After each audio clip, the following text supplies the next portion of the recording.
Ito kami sa McDo. Okay na? Okay na?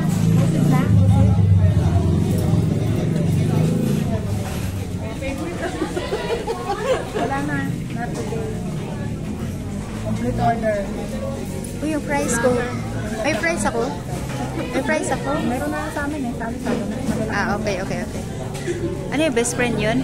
Ano ba yung best friend? Best BFF? BFF. Oo nga, best friend nga. Best friend forever. Number. Please get a table number and enter. Umalis na si Chris. Umuwi na.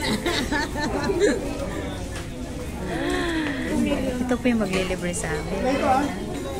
Baka mayroon mag-iyak, baka may kuna. Burger. Ito nagkain tayo.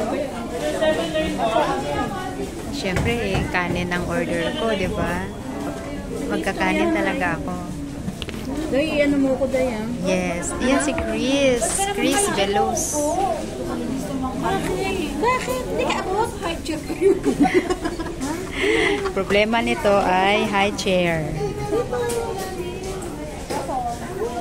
Asaan? Mga back-end ladies. Asaan? Ganda dito malawak. Si Chris saan? Dito. I-order niya. Tsaka si Chris. I-order ng high chair. Pero loko ko lang naman kayo. Kaya ko naman umakyat. Kaya ba? Kaya nga yan. Yan ang aming manager. Si Chris Velos.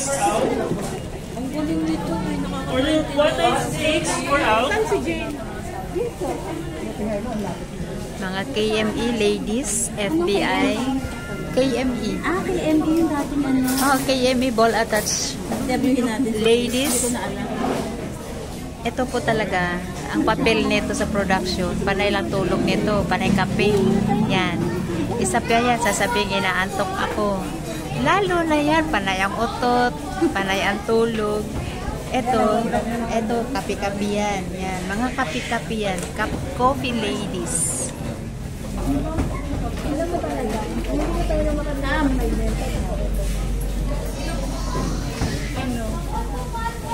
Pasensyahan na. Hindi tayo na makalimutan kay Mel. Ang totoong pangyayari ko. Kasi sabi ko, umutot ako. Sabihin ng asawa niya, di ba punta ka lang sa patay, nandiyan pa buka. May lalaki ko pagkasama. Dami mo gusto kayo kasama. Na si Chris na?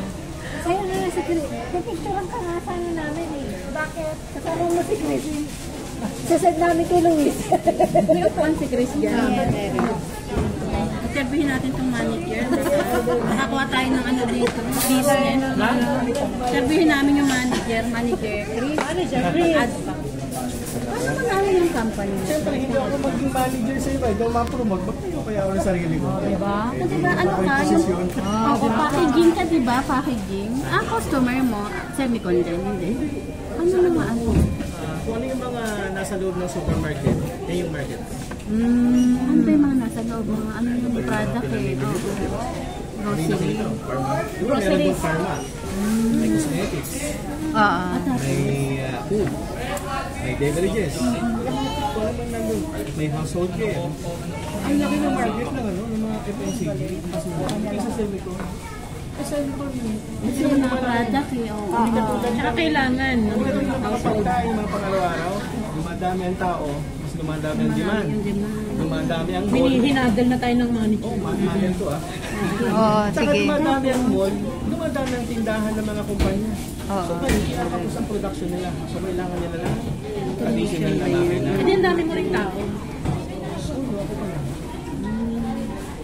May isa ako. May isa kang tao. 3 years ko pinatakbo ito solo. Ano, susunod ang dami mo. Benta ko. mag-apply. Benta ko, install ko, commissioning ko. Nag-install eh, no? Galing, no? Kaya hindi ko na kaya. Sabi ko, tingnan kaya Order 199 first no service. Oo, kasi pag after sale,